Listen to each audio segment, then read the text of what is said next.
आइए जी, तो next section हम जो डिस्कस करने जा रहे हैं वो है सेक्शन नंबर 143, जो कि बात करेगा powers and duties of auditor and auditing standard. तो इसके अंदर ऑब्वियसली बात है कि ड्यूटीज और पावर्स देखी जाएंगी कि ऑडिटर के पास क्या होते हैं। इसके अंदर इंक्लूड होगा हमारा ब्रांच ऑडिटर की भी चर्चा, इसके अंदर इंक्लूड हो गए हमारी कारों की रिपोर्टिंग के ऊपर की बातें भी, और कुछ एडिशनल गवर्नमेंट कंपनीज होती हैं तो उसके रिगार्डिंग में भी कुछ सीएजी की इंटरफेरेंस आती है, उससे रिलेटेड बातें भी 143 के अंदर ही कवर्ड है। बहुत इंपॉर्टेंट सेक्शन है, थोड़ा सा लेंदी है, ऑब्वियसली थोड़ा सा लंबा चल सकता है, but exam point of view से इंपॉर्टेंट है, तो नो डाउट हम इसको इजीली वे में आराम से पॉइंट टू पॉइंट कवर करेंगे। ठीक है, इसके अंदर सबसे पहले बात करते हैं पावर्स ऑफ ऑडिटर। तो आपको देखो देख के ना बड़ी खुशी से मिलेगी कि भैया ऑडिटर की पावर की बात कर रहा है, कहीं ना कहीं आप ऑडिटर बनने वाले हो फ्यूचर में, तो आपकी क्या क्या पावर्स है। तो आपको ओवरऑल सिनेरियो अगर मैं स्टार्टिंग बता दूं, ऑब्वियसली मैं हताश नहीं कर रहा, द थिंग इज कि पावर्स थोड़ी सी हमारे पास लिमिटेड होती है, बल्कि हमारे पास ड्यूटीज बहुत सारी है। मतलब बहुत से ऐसे काम है जो ऑडिटर की रिस्पॉन्सिबिलिटी ड्यूटीज के अंदर कवर हो जाती है, लेकिन अगर पावर्स की बात करें तो थोड़ी सी लिमिटेड पावर है। जैसे कि सब सेक्शन नंबर 1 है, जिसके अंदर आपको 3 पावर्स को बताया गया है। नंबर 1 क्या है, जो कहता है कि जो ऑडिटर है उसके पास पावर है कि वो एक्सेस कर सकता है बुक्स ऑफ अकाउंट्स, वाउचर्स, कोई भी डॉक्यूमेंट्स वगैरह किसी भी टाइम पे। मतलब जब भी वो ऑडिट कर रहा है और ऑडिट करने के दौरान अगर किसी भी डॉक्यूमेंट्स की, किसी भी बुक्स ऑफ अकाउंट्स की, किसी भी वाउचर्स की, किसी भी बिल्स की उसको रिक्वायरमेंट लगती है, तो उसको एक्सेस करने का पावर उसके पास है। चाहे तो वो हमारे बुक्स ऑफ अकाउंट जो है वो रखे हो रजिस्टर्ड ऑफिस में, या फिर रखे हो किसी और अदर प्लेस में, एज द केस में भी हमारा ऑडिटर उसको एक्सेस कर सकता है। दूसरा पॉइंट आता है entitled to have necessary information and explanation. मतलब क्या हुआ कि भैया ऑडिट करेगा तो ऑब्वियसली बात है उसके दिमाग में बहुत सारी क्वेरीज आएंगी, बहुत सारी इंफॉर्मेशन की रिक्वायरमेंट पड़ेगी, और इंफॉर्मेशन मिल भी जाएगी तो हो सकता है कि कंपनी के ऑफिसर से, एम्प्लॉय से कई सारी एक्सप्लेनेशन भी उसको लेनी पड़े। तो वो सारी इंफॉर्मेशन और एक्सप्लेनेशन लेने के लिए इंटाइटल्ड है, उसको किसी भी तरीके से मना ही नहीं है, कोई भी उसको मना नहीं कर सकता। और फिर बात आती है access to record of all its subsidiaries. जो भी कंपनी का हम ऑडिट करने जा रहे हैं, अगर वो होल्डिंग कंपनी है और उस होल्डिंग कंपनी के पास कई सब्सिडरीज भी हैं या फिर एसोसिएट कंपनीज भी हैं, तो उन सभी सब्सिडरी और एसोसिएट कंपनीज के भी रिकॉर्ड्स को, इंफॉर्मेशन को एक्सेस करने का पावर है किसके पास, ऑडिटर के पास, for the purpose of obviously consolidation of financial statement. क्योंकि ऑडिटर को उसके ऊपर भी कमेंट करना है कंसोलिडेशन हुआ है कि नहीं हुआ और उसके अंदर कोई कमी पेशी नहीं है, तो इसके लिए उसको रिकॉर्ड चाहिए होंगे किसके, एसोसिएट्स के एंड सब्सिडरीज के। तो वो भी वो इंटाइटल्ड है उसके रिकॉर्ड्स को एक्सेस करने के लिए। ठीक है, तो ये 3 प्राइमरी पावर्स आ जाते हैं। अपने आप में अगर एक छोटा क्वेश्चन बनता है कि बताएं क्या क्या पावर्स होते हैं, तो आपको वो डिफाइन करना पड़ेगा as per section number 143 sub section number 1। Now बात करते हैं ड्यूटीज के ऊपर। अब ड्यूटीज आपकी बहुत लंबी कड़ी चलने वाली है, तो इसको आराम से सही से समझना है। सबसे पहले ड्यूटीज आती है जिसमें कहा जाता है मैटर ऑफ इंक्वायरी। मतलब क्या हुआ कि भैया कुछ कुछ चीजें हैं जो कि इंक्वायरी करनी है, ऑडिटर के ऊपर है कि भैया इन चीजों की आपको इंक्वायरी करते हुए अपनी रिपोर्ट ड्राफ्ट करना है। एक चीज ध्यान रखना है कि भैया ऑडिटर को ये जो पावर्स और ड्यूटीज दी गई है, ये सारी चीजों को कहां इंक्लूड किया जाएगा। तो जो भी इस पावर्स और ड्यूटीज से मिलते हुए सारे कामों को करेगा, उसको वो कंक्लूड करता है अपने ऑडिटर रिपोर्ट के अंदर। मतलब जो भी एक्टिविटीज वो यहाँ कर रहा है ड्यूटीज के तहत, ड्यूटीज मतलब उसको कहा गया तुम ये भी करोगे, ये भी करोगे, ये भी चेक करोगे, वो भी चेक करोगे, सारी चीजों को चेक करते हुए उसके ऊपर रिपोर्ट देगा, और उसी रिपोर्ट को हम क्या कहते हैं, ऑडिटर रिपोर्ट, जिसके अंदर इंक्लूड हो जाती है हमारी कारों की रिपोर्टिंग भी, जो कि हम देखेंगे आज। ठीक है ना। तो भैया ऑडिटर को कहा गया कि भैया इन मैटर्स के ऊपर आपको अलग से एडिशनल इंक्वायरी करने की रिस्पॉन्सिबिलिटी दे दी गई। किन मैटर्स के ऊपर, कि भैया अगर कंपनी ने कोई भी लोन्स एंड एडवांसेस दिया हुआ है जो कि वो कहता है कि भैया सिक्योरिटी के बेसिस पे है, मतलब कंपनी कहती है कि हमने लोन एडवांस दिया on the basis of security, तो ऑडिटर को चेक करना है कि क्या वो प्रॉपरली सिक्योर्ड है कि नहीं। मतलब जो भी लोन्स प्रोवाइड किया गया कंपनी के द्वारा वो प्रॉपरली सिक्योर्ड है कि नहीं, और अलोंग विद दैट कि जो भी टर्म्स एंड कंडीशंस बनाए गए हैं उस लोन के, मतलब कुछ में रेट ऑफ इंटरेस्ट रखा होगा, रिपेमेंट की रेट टर्म्स लिखे होंगे, जो भी टर्म्स एंड कंडीशंस है वो सारे के सारे कंपनी के बेनिफिट के लिए होने चाहिए। ऐसा तो नहीं है कि कंपनी के बेनिफिट के अगेंस्ट है, कंपनी के इंटरेस्ट के अगेंस्ट है, तो वो नहीं होना चाहिए। उस चीज के ऊपर इंक्वायरी करनी है।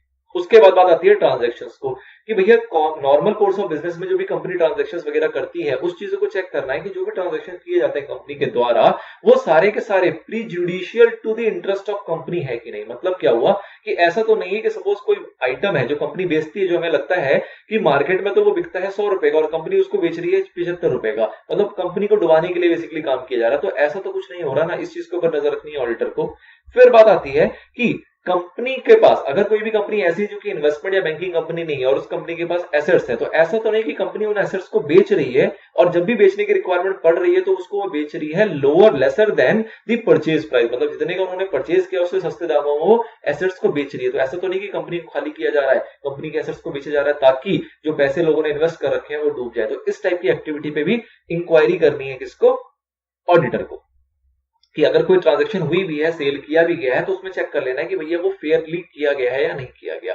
फिर बात आती है कि ऐसा तो नहीं कि लोन्स एंड एडवांसेस को डिपॉजिट की तरह शो कर रखा हो, इसके ऊपर चेक करना है। ऐसा तो नहीं कि कोई पर्सनल एक्सपेंसेस को रेवेन्यू अकाउंट में दिखा रखा हो एज अ रेवेन्यू एक्सपेंडिचर, इस चीज के ऊपर चेक करना है।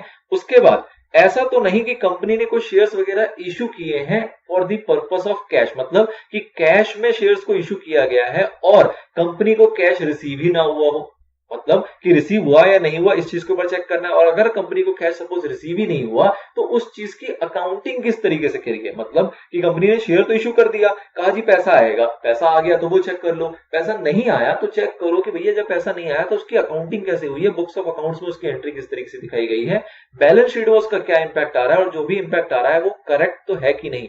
ऐसा तो नहीं कि कोई मिसलीडिंग इंपैक्ट आ रहा हो।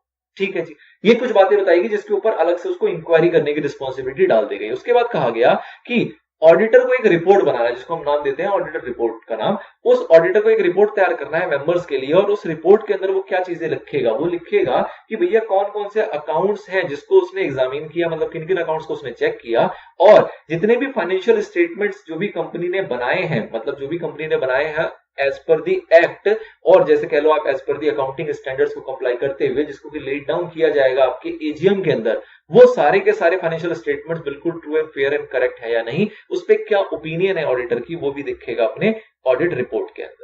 फिर बात आती है कि भैया ऑडिटर जो होता है वो रिपोर्ट के अंदर एडिशनली और भी चीजें ध्यान रखेगा। क्या ध्यान रखेगा कि भैया जो भी फाइनेंशियल वगैरह को तैयार किए गए हैं उसको तैयार करते वक्त सारे प्रोविजन जो एक्ट के थे उसको कंप्लाई किया गया नहीं किया गया, जो भी आपके अकाउंटिंग स्टैंडर्ड होते हैं as well as auditing standards होते हैं वो प्रॉपरली कंप्लाई किए गए हैं नहीं किए गए, उसके ऊपर भी रिपोर्ट देगा कौन, हमारा ऑडिटर।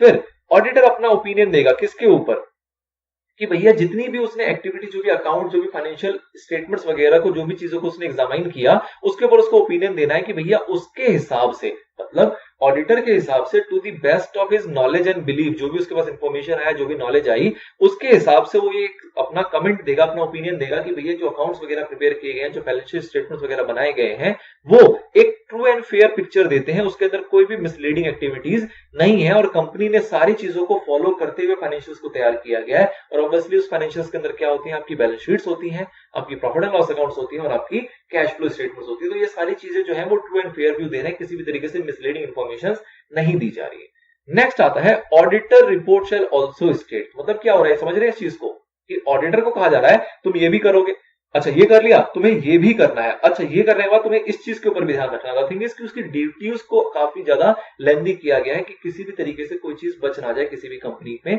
चेक करने से। ठीक है, क्या करना है भैया, ऑडिटर को क्या स्टेट करना है कि ऑडिटर ने सारी की सारी इंफॉर्मेशन जो भी उसको ऑडिट करने के लिए चाहिए थी, जो भी उसको इंफॉर्मेशन, जो भी उसको डॉक्यूमेंट्स वगैरह, जो भी एक्सप्लेनेशन वगैरह की रिक्वायरमेंट थी, वो सारी की सारी उसने ली, मांगी, और कंपनी के द्वारा उसको प्रोवाइड की गई है। और अगर उसने नहीं मांगी या फिर कंपनी के द्वारा नहीं प्रोवाइड की गई है तो उसका क्या इंपैक्ट है, मतलब कौन कौन सी इंफॉर्मेशन ऐसी जो उसने मांगी उसको कंपनी ने नहीं दी, या उसने मांगी ही नहीं, और अगर कंपनी ने नहीं दी तो उसका फाइनेंशियल्स के ऊपर क्या इंपैक्ट पड़ेगा, जो भी इंफॉर्मेशन वगैरह है उसके ऊपर क्या इंपैक्ट पड़ेगा, उसको भी उसको स्टेट करना है अपनी ऑडिट रिपोर्ट के अंदर ना।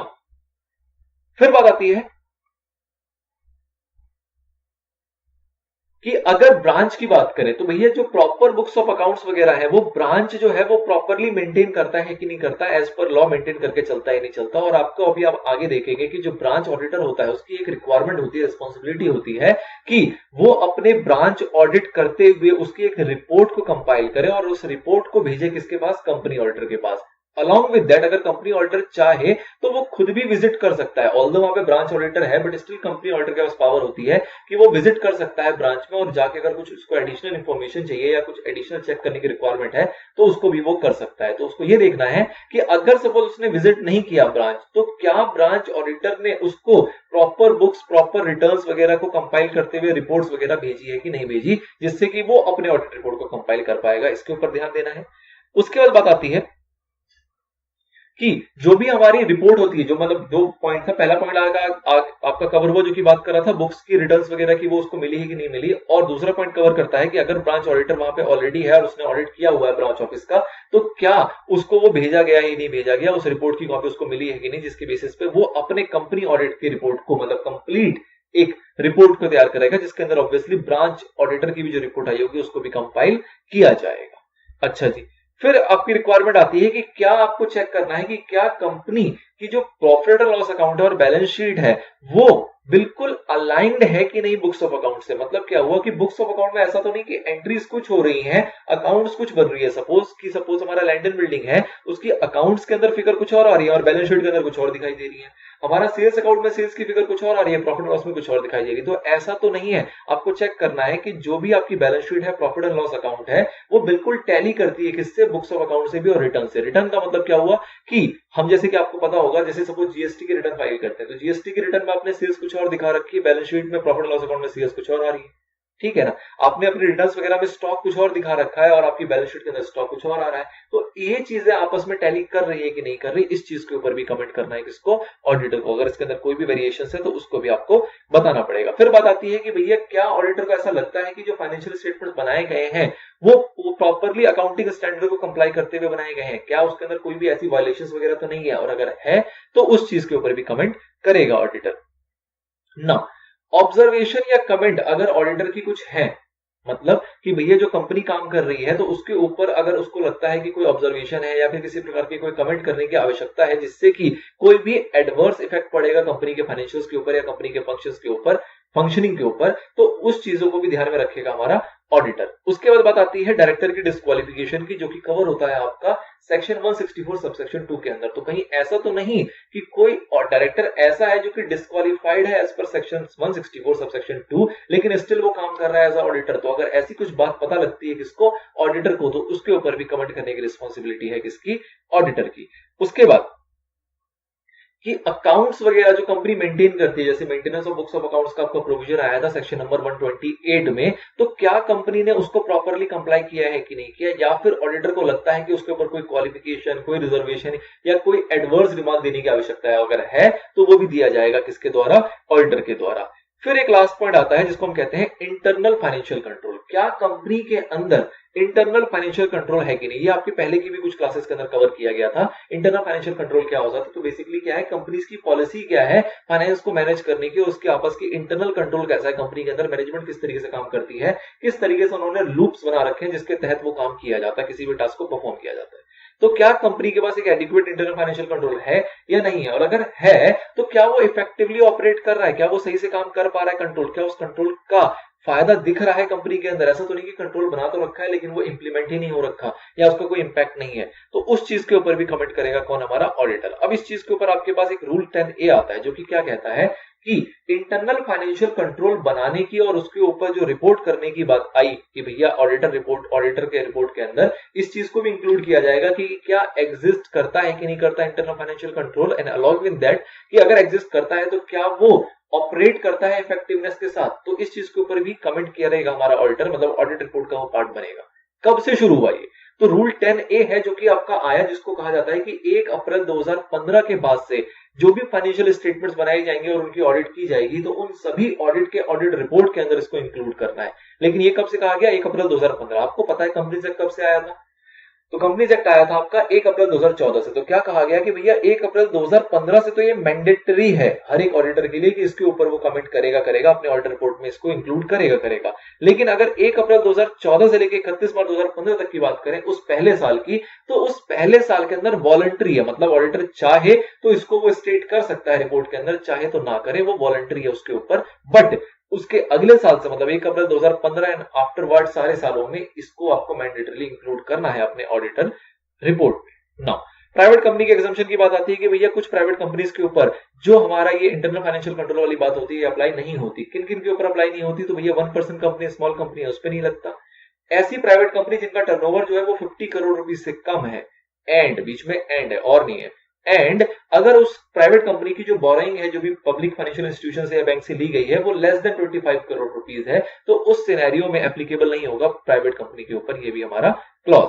फिर बात करते हैं कि भैया जब भी किसी को छूट दी जाती है तो उसके ऊपर कहा जाता है कि आपका फाइलिंग के अंदर डिफॉल्ट नहीं होना चाहिए। सेम यहाँ पे भी एप्लीकेबल है कि प्राइवेट कंपनी को जो ये एग्जाम्पशन दी गई है उसको कहा गया कि भैया किसी भी प्रकार से आपकी फाइलिंग के अंदर डिफॉल्ट नहीं होना चाहिए, अगर डिफॉल्ट होगा तो ये एग्जाम्पशन छीन ली जाएगी। तो किस टाइप की डिफॉल्ट की बात कर रहे हैं, तो फाइलिंग की जब बात आती है तो आपको पता है सेक्शन नंबर 92 और सेक्शन नंबर 137 के अंदर जो फाइलिंग की जाती है एनुअल रिटर्न और फाइनेंशियल स्टेटमेंट की, उसकी बात की गई है कि भैया इस टाइप की फाइलिंग के अंदर कोई भी डिफॉल्ट नहीं होना चाहिए, तभी आपको एप्लीकेबल होगा ये एग्जम्पशन, अदरवाइज एप्लीकेबल नहीं होगा। अब आप ये देखो कि इस चीज जो एग्जामिशन की नोटिफिकेशन आई वो कब आई है, आपकी 13 जून 2017 को आई है। अब अगर 13 जून 2017 को आई है तो ये कब से एप्लीकेबल होगा, तो इसके ऊपर भी आपका एक नोटिफिकेशन आया है जिसमें क्लैरिफाई किया गया कि प्राइवेट कंपनी को जो एग्जामिशन मिलेगी ये कब से मिलेगी, तो ये उन फाइनेंशियल ईयर से मिलेगी जो फाइनेंशियल आपका शुरू होता है 1 अप्रैल 2016 से। मतलब कि 16 से 17 वाले फाइनेंशियल ईयर से एप्लीकेबल होगा, 16-17 एंड आफ्टरवर्ड सारे सालों में एग्जामिशन मिलेगी किसको, प्राइवेट कंपनी को। उससे पहले ऑब्वियसली बात है नोटिफिकेशन नहीं आया था, तो उससे पहले कोई एग्जामिशन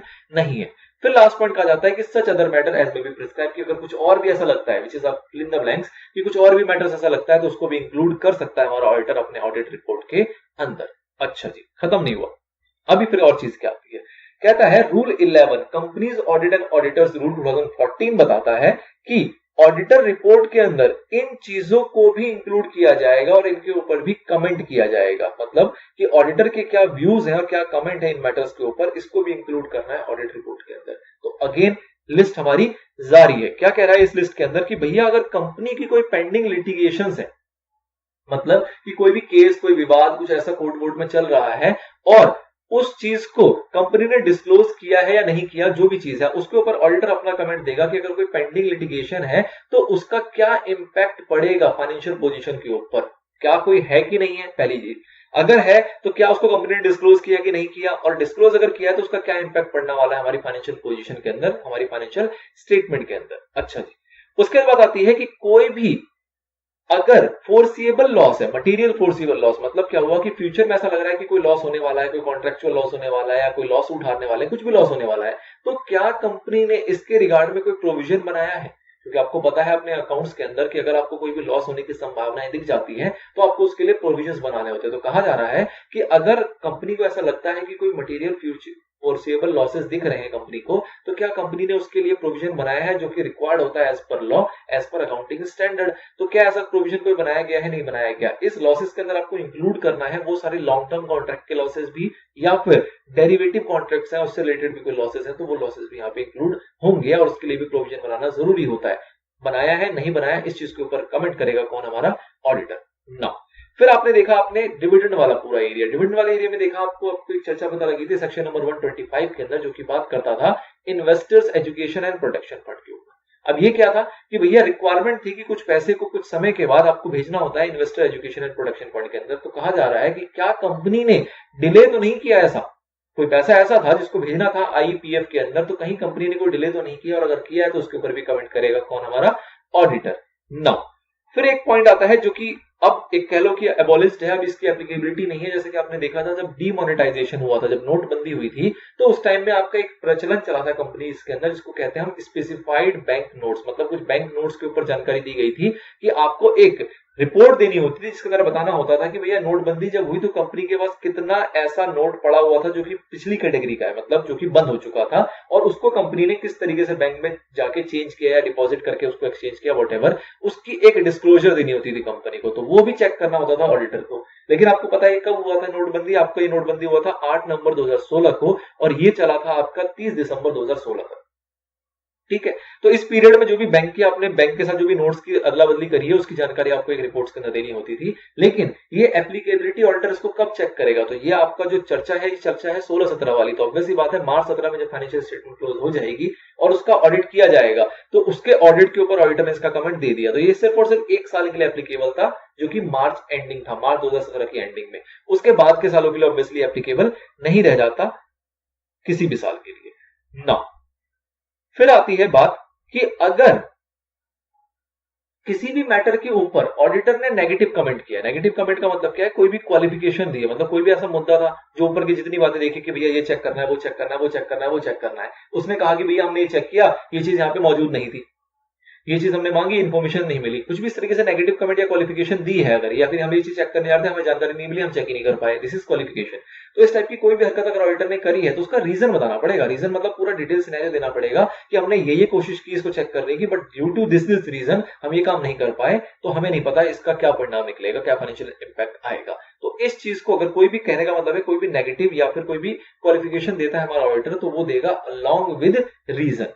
ठीक है जी, एग्जाम्पल देखते हैं। एग्जाम्पल कह रहा है MNO limited is a listed company engaged in the business of trading of various products. The company also plans to start manufacturing of certain products which are currently traded. ठीक है जी, trading करते हैं, manufacturing करना चाह रहे हैं. During the course of audit, the auditor completed all the procedure related to the audit of financial statement. कह रहा है कि फाइनेंशियल स्टेटमेंट के ऑडिट के लिए जितने भी प्रोसीजर्स थे वो सारे के सारे कंप्लीट कर लिए गए.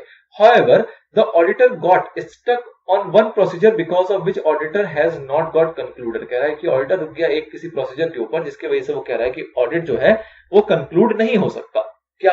तो auditor are waiting for certain additional information that is director report and management discussion and analysis. मतलब कि डायरेक्टर्स रिपोर्ट जो होते हैं आपका, बोर्ड रिपोर्ट जिसे कहते हैं इन शॉर्ट, उसके बारे में वो कह रहा है कि भैया ये इंफॉर्मेशन मुझे चाहिए. अब एक बात बताओ, ऑडिटर को ऑडिट करना होता है फाइनेंशियल स्टेटमेंट और उससे रिलेटेड मैटर्स के ऊपर. भैया डायरेक्टर क्या रिपोर्ट बनाएगा या मैनेजमेंट डिस्कशन एंड एनालिसिस क्या होने वाली है, उसकी क्या जरूरत है ऑडिटर को? ऑडिटर कह रहा है कि भैया मुझे चाहिए. अच्छा जी, for their review. However the management is not ready with the information and wants the auditor to complete their audit without review of this information. जो मैनेजमेंट है वो कह रही है भैया हम आपको ये नहीं देंगे इंफॉर्मेशन, आप ऑडिट को कंप्लीट करो बिना इस बात के. आपको एडवाइस करना है क्या लीगल रिक्वायरमेंट है. तो ऑब्वियस सी बात है, मैनेजमेंट यहां सही कर रहा है, ऑडिटर जो है वो गलत फायदा उठाना चाह रहा है. ऑडिटर को क्या मतलब है मैनेजमेंट की रिपोर्ट से? तो यहां जो ऑडिटर मांग रहा है वो सिर्फ इंफॉर्मेशन वैसे मांग सकता है जो रिलेटेड होते हैं फाइनेंशियल स्टेटमेंट से related, but other than that ये नहीं है कि वो कोई भी इंफॉर्मेशन मांग सकता है. तो इसलिए यहां पे ऑडिटर की रिस्पॉन्सिबिलिटी है कि भैया वो ऑडिट को बिना डिले किए हुए कंक्लूड करे और वो जो इंफॉर्मेशन मांग रहा है उस इंफॉर्मेशन की for the purpose of audit कोई रिक्वायरमेंट नहीं रह जाती. इसलिए जो मैनेजमेंट कह रहा है वो बिल्कुल सही कह रहा है. नाउ अगला पॉइंट आता है कंप्लायंस विद ऑडिटिंग स्टैंडर्ड. अब ऑडिटिंग स्टैंडर्ड को कंप्लाई करना जरूरी ऑब्वियस सी बात है. तो ऑडिटर को ये चेक करना है कि भैया मतलब हर एक ऑडिटर को ऑडिट करते वक्त क्या फॉलो करना पड़ेगा, ऑडिटिंग को स्टैंडर्ड को. तो ये भी एक प्रकार की क्या होगी, ड्यूटी. मतलब ऑडिटर के ऊपर ड्यूटी है कि भैया जब भी तुम ऑडिट करने जाओगे तो ऑडिटिंग स्टैंडर्ड को प्रॉपर्ली फॉलो करोगे. उसके बाद ऑडिटिंग स्टैंडर्ड का परफॉर्मा क्या होता है, तो ऑब्वियस सी बात है ये वैसे ही वैसा होता है जैसे कि अकाउंटिंग स्टैंडर्ड का होता है. मतलब कि आईसीआई रिकमेंड करता है, उस रिकमेंडेशन का प्रॉपर एग्जामिनेशन करेगा कौन, हमारा एनएफआरए. और एनएफआरए जब एग्जामिनेशन कर लेगा तो फिर वो कंसल्ट करता है किससे, सेंट्रल गवर्नमेंट से, और सेंट्रल गवर्नमेंट फिर उसको जाके प्रिस्क्राइब कर देती है. साथ ही में यहाँ पे क्लैरिफिकेशन ये दी गई कि सपोज करो कि हमारे आईसीआई ने स्पेसिफाई किया कुछ स्टैंडर्ड को, वो अभी नोटिफाई नहीं हुए. नोटिफाई होने का मतलब क्या हुआ कि अभी उस पे एनएफआरए सपोज एग्जामिनेशन कर ही रहा है, उसको चेक कर ही रहा है, या फिर अभी तक उसको सेंट्रल गवर्नमेंट ने प्रिस्क्राइब नहीं किया. ऐसा अगर कोई ऑडिटिंग स्टैंडर्ड है तो उस ऑडिटिंग स्टैंडर्ड को भी माना जाएगा कि वो अप्लाई होगा ऑडिटर के ऊपर. मतलब ऐसा ऑडिटिंग स्टैंडर्ड जो कि अभी नोटिफाई नहीं किया गया है सेंट्रल गवर्नमेंट के द्वारा, पेंडिंग चल रहा है, तो वैसे ऑडिटिंग स्टैंडर्ड्स भी आपके अप्लाई होते हैं ऑडिटर के ऊपर, उसको वो भी फॉलो करना होता है अगर उसको स्पेसिफाई कर रखा है किसने, आईसीएआई ने.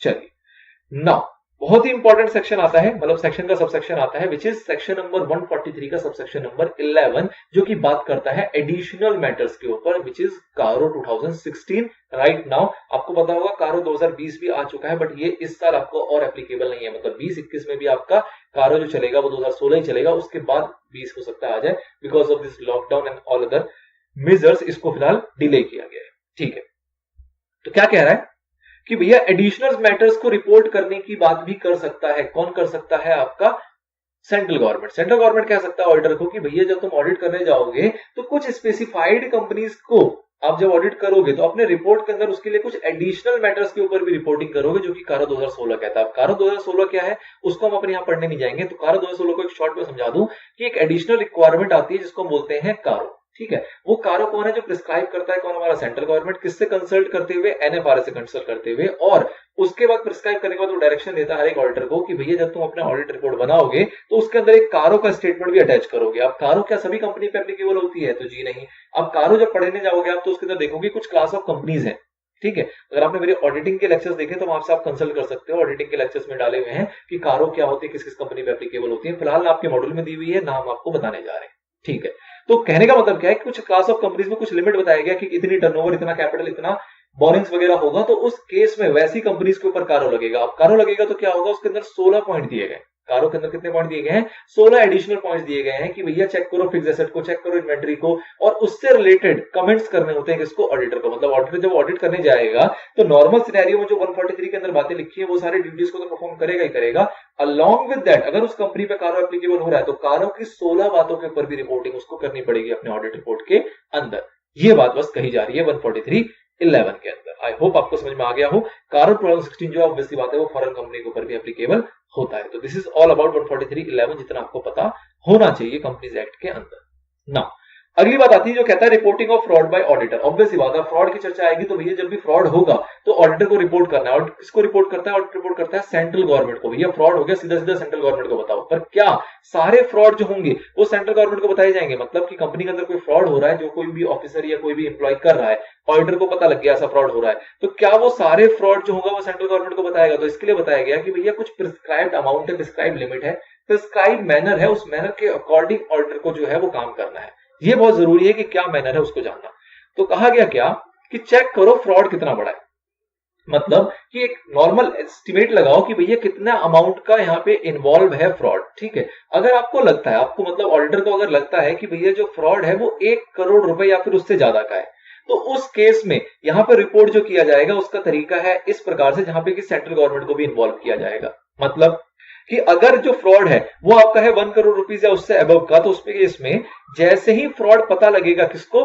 ऑडिटर को, वो उसको रिपोर्ट बनाएगा, उसकी रिपोर्ट देगा किसको? हमारे बोर्ड को या फिर ऑडिट कमेटी को। और आपने देखा क्या कि भैया कुछ सिनेरियो में ऑडिट कमेटी होती है एज पर सेक्शन नंबर 177, और कुछ सिनेरियो में ऐसा होता है जहां पे ऑडिट कमेटी नहीं होती, वहां पे सिर्फ और सिर्फ बोर्ड काम करता है। तो एज द केस में भी अगर ऑडिट कमेटी है तो ऑडिटर जो है वो रिपोर्ट देगा ऑडिट कमेटी को, अगर ऑडिट कमेटी नहीं है तो ऑडिटर रिपोर्ट देगा हमारे बोर्ड को। ठीक है जी, रिपोर्ट देगा कितने दिनों के अंदर? तो जैसे ही उसको पता लगेगा फ्रॉड का, इमीडिएटली देना होता है, लेकिन कहा गया चलो जो डिले हो भी गया तो कोई बात नहीं, लेकिन 2 दिन से ज्यादा डिले नहीं होना चाहिए। मतलब कि आपको फ्रॉड का पता लगा, 2 दिनों के अंदर अंदर आप रिपोर्ट दोगे किसको? बोर्ड को, कि भैया ये फ्रॉड है, इस तरीके से हालत है यहाँ पे, ये चीज मैंने पकड़ी है, और उसकी जानकारी दोगे किसको? बोर्ड को और ऑडिट कमेटी को। और उनसे कहोगे कि भैया इसके ऊपर अपनी ऑब्जर्वेशन दो, अपना रिप्लाई दो, कितने दिनों के अंदर? 45 डेज के अंदर। मतलब कि ऑडिटर जो है वो रिपोर्ट करेगा पहले बोर्ड को या फिर ऑडिट कमेटी को, एज द केस में भी, कितने दिनों के अंदर? Immediately but not later than 2 days, और कहेगा कि आप इसके ऊपर अपना रिप्लाई या ऑब्जर्वेशन दो, कितने दिनों के अंदर? 45 डेज के अंदर।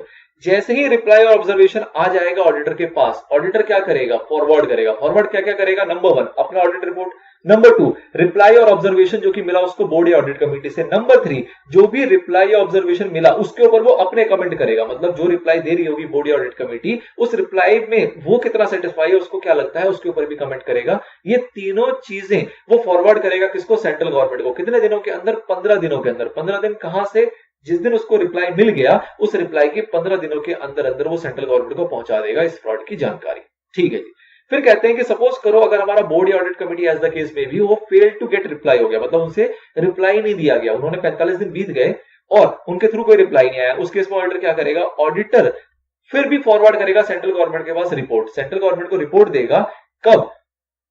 जैसे ही उसको पता लगा कि 45 दिन एक्सपायर हो गए, तो 45 दिन एक्सपायर होने के बाद वो एक अपना जो ऑडिट रिपोर्ट था वो तो था ही था, उसके साथ साथ उसमें वो एक नोट लगाएगा। उस नोट के अंदर क्या लिखेगा कि मैंने बोर्ड को और ऑडिट कमेटी को ये सूचना पहुंचाई थी, 45 दिन बीत गए, उनकी तरफ से कोई रिप्लाई या ऑब्जर्वेशन नहीं आया।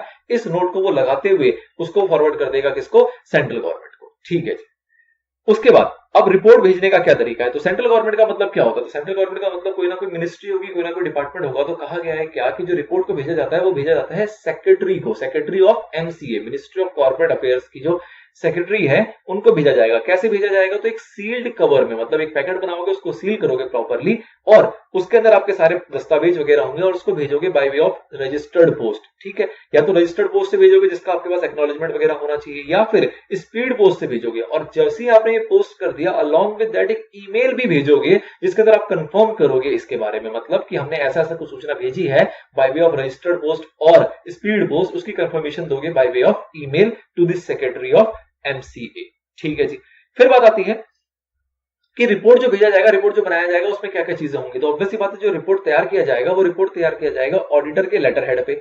मतलब एक लेटर हेड होना चाहिए जो कि ऑडिटर का होगा। उस लेटर हेड में क्या क्या चीजें होंगी? उस लेटर हेड में होगा पोस्टल एड्रेस किसका? ऑडिटर का। ईमेल एड्रेस किसका? ऑडिटर का। कॉन्टैक्ट टेलीफोन नंबर या फिर mobile number as the case में भी किसका? ऑडिटर का। वो जो रिपोर्ट होगा वो ऑब्वियसली साइन किया होगा किसके द्वारा? ऑडिटर के द्वारा। उसके ऊपर सील लगी होगी, सील का मतलब उस ऑडिटर का स्टैंप लगा होगा, और उसके अंदर इंडिकेट होना चाहिए, मतलब उसके अंदर लिखा हुआ होना चाहिए क्या? उस ऑडिटर का, उस चार्टर्ड अकाउंटेंट का मेंबरशिप नंबर, वो चीज भी उसके अंदर इंक्लूड होनी चाहिए। तो इस तरीके के फॉर्मेट में आप बना के भेजोगे रिपोर्ट को किसको? सेक्रेटरी ऑफ एमसीए को। जो रिपोर्ट आपका बनाया जाएगा वो बनाया जाता है फॉर्म एडीटी 4 के अंदर, मतलब एंटिटी फॉर्म है 4 है बेसिकली, जो कि स्टेटमेंट एक पर्टिकुलर प्रिस्क्राइब करता है, उस फॉर्म के तहत उसी मैनर में आप बनाते हो अपने रिपोर्ट को, जो कि आप फॉरवर्ड करते हो सेक्रेटरी के पास। अच्छा जी, फिर बात आती है कि अगर फ्रॉड ऐसा जो कि 1 करोड़ से कम का है, फिर क्या करें?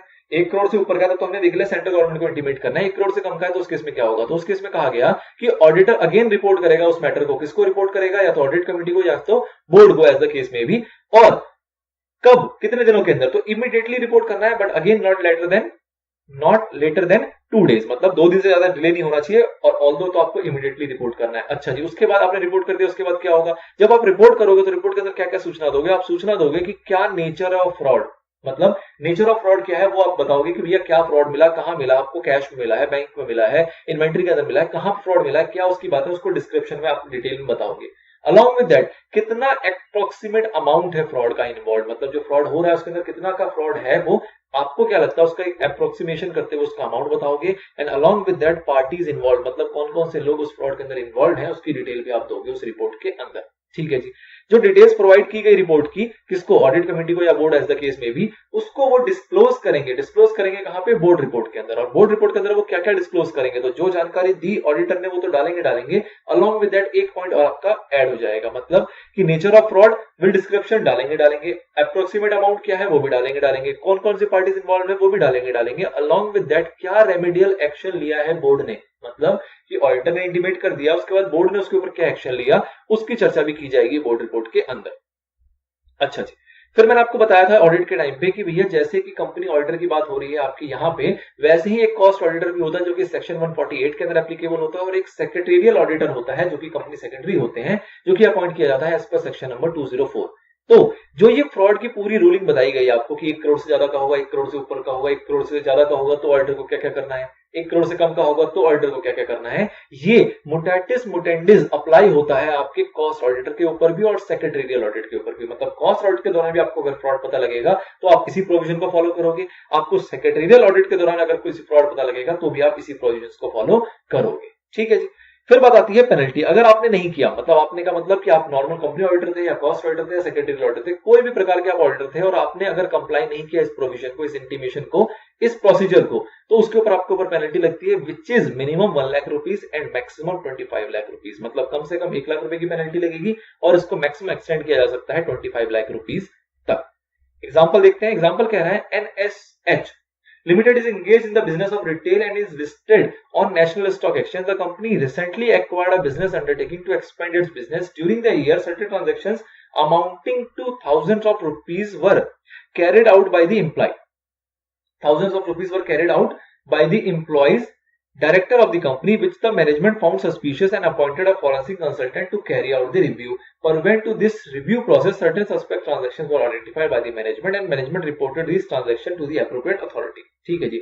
During the course of statutory audit, such transactions were also made known to the statutory auditor. इस ट्रांजेक्शन जो भी ये फ्रॉड हुआ था जो कि thousands of rupees का था, मतलब हजारों में था अमाउंट, उसके बारे में स्टैट्यूटरी ऑडिटर को भी पता लगा। तो बताओ स्टैट्यूटरी ऑडिटर जो होगा वो किस तरीके से डील करेगा। तो ऑब्वियस सी बात है अमाउंट आपका ये thousands में है, मतलब कहीं ना कहीं 1 करोड़ से लेस है, तो उस केस में आपको जो 1 करोड़ से लेस वाली बातें थी उसके ऊपर ध्यान रखना है। आप इसकी रिपोर्टिंग करोगे कारों में, अलॉन्ग विद दैट आप इसके बारे में सूचना दोगे बोर्ड को, along with that audit committee को एज द केस में भी, और उसके बाद आप उसकी जो डिटेल्स होंगी उसको वो पब्लिश करेगा अपने बोर्ड रिपोर्ट के अंदर। इस टाइप की रिक्वायरमेंट आएगी। यहाँ पे सेंट्रल गवर्नमेंट को रिपोर्ट करने की कोई आवश्यकता नहीं है क्योंकि अमाउंट जो है वो छोटा है ना।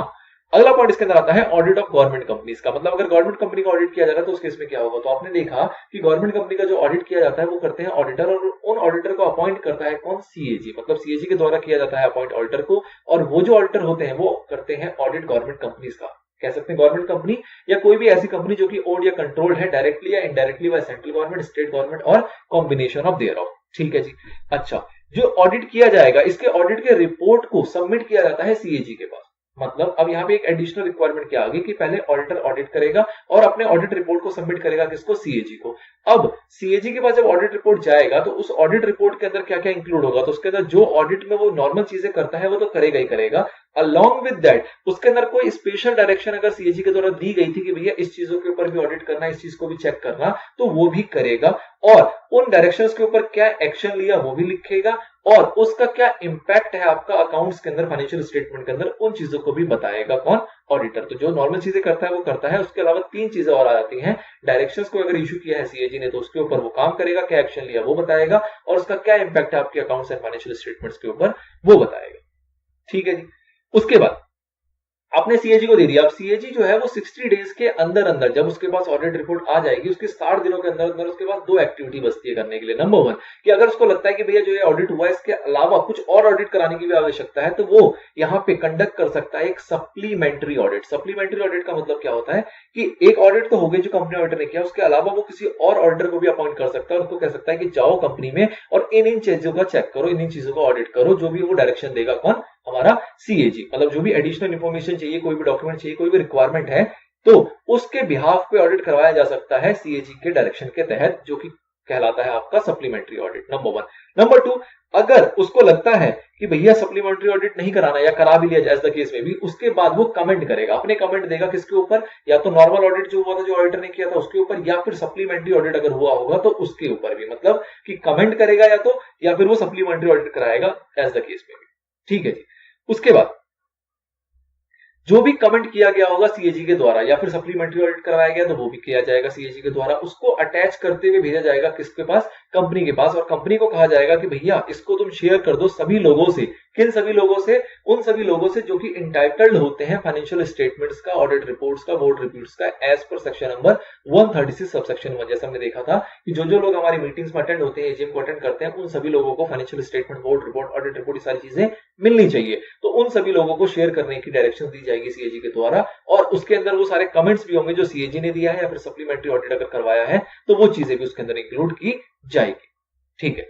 फिर नेक्स्ट पॉइंट आता है आपका टेस्ट ऑडिट का। टेस्ट ऑडिट का मतलब क्या होता है कि सीएजी को अगर लगता है कि भैया नॉर्मल तो ऑडिट जो चल रहा है वो तो चल ही रहा है, उसके अलावा अगर कोई और ऑडिट उसको लगता है कि भैया एकदम से कराने की जरूरत है तो वो करवा सकता है। मतलब कि बाय एन ऑर्डर वो उसको, अगर सीएजी को लगता है कि भैया जरूरी है कि जो कंपनी ऑडिट होगा वो तो होगा ही होगा, उससे पहले सीएजी अपने पावर को एक्सरसाइज करते हुए एक एडिशनल ऑडिट करवाना चाहता है on the basis of testing. मतलब कि उसको लगता है किसी एरिया में पर्टिकुलर सरप्राइज वे में टेस्ट ऑडिट करवाया जाए तो वो भी करवा सकता है, उसकी पावर सीएजी के पास होती है as per section 19A of the controller and auditors generals act 1971। तो वो उस चीज के तहत अपने ऑडिट को कंडक्ट करा सकता है, उसके पास पूरी पावर है। अगला पॉइंट आता है आपका ब्रांच ऑडिट का, जो कि डील होता है सेक्शन 143 सबसेक्शन 8 के अंदर। ब्रांच ऑडिट का मतलब क्या है? तो 2 टाइप के ब्रांच होते हैं, या तो वो विद इन इंडिया होंगे या तो वो आउटसाइड इंडिया होंगे। अगर विद इन इंडिया है तो उसका ऑडिट कौन कर सकता है? तो उसका ऑडिट आपका जो नॉर्मल कंपनी ऑडिटर है वो भी कर सकता है, या फिर कोई और पर्सन जो कि 139 की जो भी आपकी रिक्वायरमेंट है उसको कंप्लाई करता है तो उसको भी अपॉइंट किया जा सकता है for the purpose of branch audit. मतलब कि एक जो ऑडिटर जिसको कंपनी ऑडिटर अपॉइंट किया गया है वही जाके ब्रांच ऑडिट भी कर सकता है। नहीं, आप ऐसा नहीं चाहते हो तो ब्रांच ऑडिटर के लिए किसी और पर्सन को भी अपॉइंट कर सकते हो, लेकिन ऑब्वियस सी बात है 139 की जो रिक्वायरमेंट है वो फुलफिल होनी चाहिए। बात करते हैं आउटसाइड इंडिया, तो आउटसाइड इंडिया का ऑडिट कौन कौन कर सकता है? तो अगेन यहाँ पे जो कंपनी ऑडिटर है वो कर सकता है। अलॉन्ग विद दैट कोई अकाउंटेंट भी जो है वो भी आपका आउटसाइड इंडिया का ऑडिट कर पाएगा। एंड अलॉन्ग विद दैट कोई और पर्सन जो आपका जिस कंट्री में वो ब्रांच है उस कंट्री के लॉ के अकॉर्डिंग अगर वो कैपेबल है, कॉम्पिटेंट है ऑडिट करने के लिए, तो उस टाइप का व्यक्ति भी आपके ब्रांच का ऑडिट कर सकता है। ठीक है जी। ड्यूटीज एंड पावर्स की बात करें तो ड्यूटीज एंड पावर कहा गया कि भैया जो 143 के अंदर ड्यूटीज एंड पावर दी गई है एक कंपनी ऑडिटर को, वही सारी ड्यूटीज एंड पावर होती है आपके ब्रांच ऑडिटर के पास भी। ब्रांच ऑडिटर का मेनली काम क्या होता है कि भैया वो ब्रांच का ऑडिट करे, एक रिपोर्ट बनाए और रिपोर्ट को भेज दे किसको? कंपनी ऑडिटर को, ताकि कंपनी ऑडिटर उस ब्रांच रिपोर्ट को कंपाइल करते हुए एक फाइनल रिपोर्ट ड्राफ्ट कर सके। फिर फ्रॉड की बात करते हैं भैया। फ्रॉड की अगर बात करें तो जो फ्रॉड के प्रोविजन आपने पीछे पढ़े थे 1 करोड़ से कम 1 करोड़ से ज्यादा वाले, वो सारे प्रोविजन एप्लीकेबल होते हैं ब्रांच ऑडिटर के ऊपर भी, इन ऑब्वियसली बात है in respect of their branch only. मतलब जिस ब्रांच को ऑडिट कर रहा है अगर उसके अंदर कोई फ्रॉड पाया जाता है तो उसके अंदर भी वो सेम टू सेम एप्लीकेबल होगा फ्रॉड के प्रोविजन, जो कि नॉर्मली एप्लीकेबल होते हैं किसी भी ऑडिटर के ऊपर। ठीक है। लास्ट पॉइंट आपका रह जाता है बस यहाँ पे, जो बात करता है सेक्शन 143 की एप्लीकेशन की। तो आपने देख लिया कि फ्रॉड का एप्लीकेशन तो देख लिया कि फ्रॉड का एप्लीकेशन जो है वो मुटेंडिस मुटेंडिस एप्लीकेबल होता है कॉस्ट ऑडिटर के ऊपर भी और सेक्रेटरी ऑडिट के ऊपर भी। एट द एंड यहाँ पे क्या कहा जा रहा है सबसेक्शन नंबर 14 के अंदर कि भैया पूरा सेक्शन जो है 143 वो मुटेंडिस मुटेंडिस, मतलब जो कि तुम एज इट इज, जो कि कंपनी ऑडिटर के ऊपर लगता है वो एज इट इज आपके कॉस्ट ऑडिटर के ऊपर भी लगेगा जो कि सेक्शन 148 की रिक्वायरमेंट के अंदर होता है, और सेक्रेटेरियल ऑडिट के ऊपर भी लगेगा जो कि सेक्शन 204 की रिक्वायरमेंट के अंदर होता है। ठीक है ना। तो ना ही सिर्फ फ्रॉड, अदर देन फ्रॉड बाकी भी जो प्रोविजन है 143 के वो भी एप्लीकेबल होते हैं इन दोनों ऑडिटर के ऊपर। This is all about section number 143 जो कि थोड़ा सा लंबा था, बट यही है सेक्शन, कुछ नहीं कर सकते, छोड़ तो सकते नहीं है।